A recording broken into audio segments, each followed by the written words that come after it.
Today I'm talking about movies that I saw at a shot-on-video film festival last year, but never talked about here. These movies are imbued with an independent spirit, as these directors utilized what they had and made what they wanted to make where they were. So by nature, a lot of these movies are regional, created in the director's hometowns. There's a lot of passion in some of the shot-on-video movies that are made. Another big feature of them are handcrafted practical effects that can be pretty impressive sometimes. So first we watched Trashcans of Terror, which is from 1985, directed by and starring Chuck Handy, and it's about alien trash cans. This movie is very funny and confounding, with scenes of men fighting each other, men fighting alien trash cans, and a woman who has become a silver alien superhero also fighting alien trash cans. So naturally, the characters have to work through the superhero and trash can complications. This movie also features long shots of nothing because Chuck Handy didn't edit them. And finally, I'll highlight the fact that it has a comedically long makeout scene to rival Hot Rod's comedically long hill tumble. Unfortunately, this movie isn't available online. I believe it was acquired by Visual Vengeance, so if they ever host a screening near you or if they put out a home release, you should definitely check out Trashcans of Terror. It was hilarious and really fun to watch. Hey, you coming? My instincts were telling me that I'd been followed. My instincts were perfect.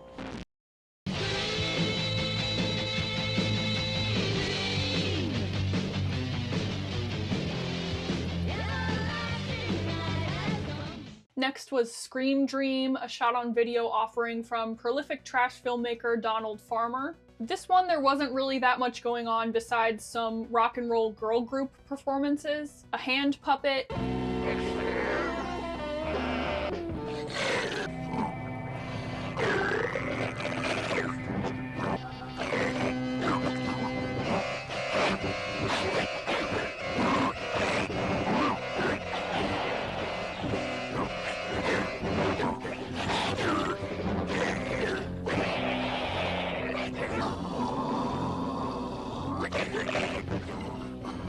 and some demon makeup. The highlight is the demon. During the screening, I realized I knew this iconic shot from a Red Letter Media episode, and seeing it in the context of the movie and how it's edited is really funny. Sherry, what is that? Oh no! So as far as my experience with Scream Dream goes, that was definitely the best part. I would check it out if you want to see some rock and roll demon trash vibes.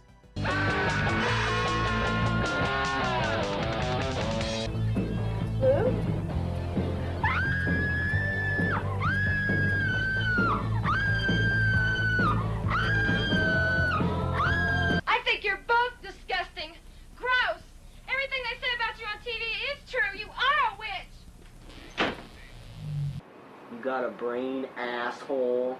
Next was 1987's Splatter Farm, directed by and starring Mark and John Polonia, along with Todd Michael Smith.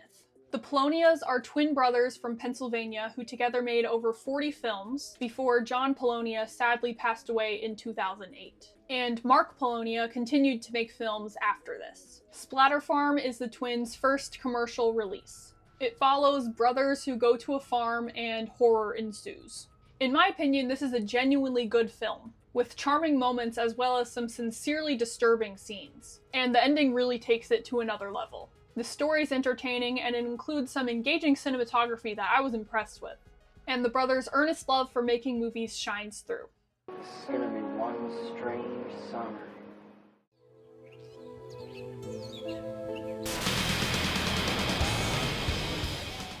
Next was 1993's zombie Bloodbath, directed by prolific Kansas City filmmaker Todd Sheets, along with Jerry Angell. It features hordes of hungry zombies created by a nuclear power plant meltdown. The film presents early 90s charm and handmade heart. The standout is probably this guy. Wait here, I'll be right back. Come on, let's go get him. Hurry up. I don't know what the hell's going on around here, but somebody's gonna pay. During a Q&A with Sheets, he cited Italian zombie movies like City of the Living Dead and Burial Ground as his influences.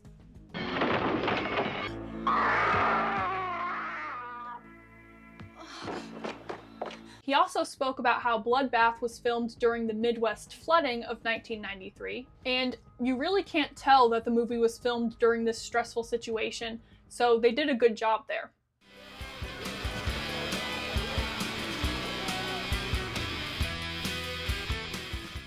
You will die by the wrath of the Necronomicon. Next was Slaughter Day, directed by Brent and Blake Cousins. This one isn't my favorite, but it has some good moments. If you want to see a version of Evil Dead made by some guys in Hawaii, check it out. Get out of here.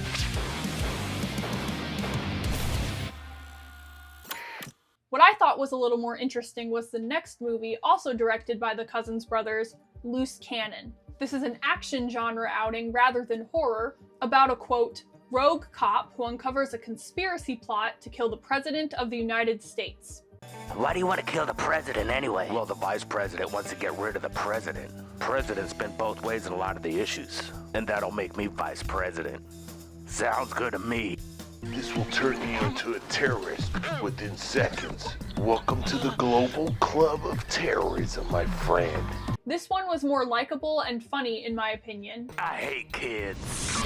and has an interesting backstory that adds to its allure. Ouch! Ow, my arm!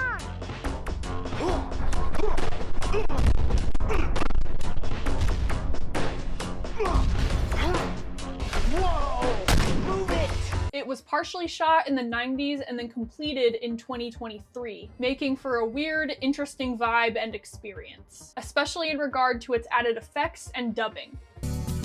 Hey, big guy. Looking for me? Farewell to arms, buddy.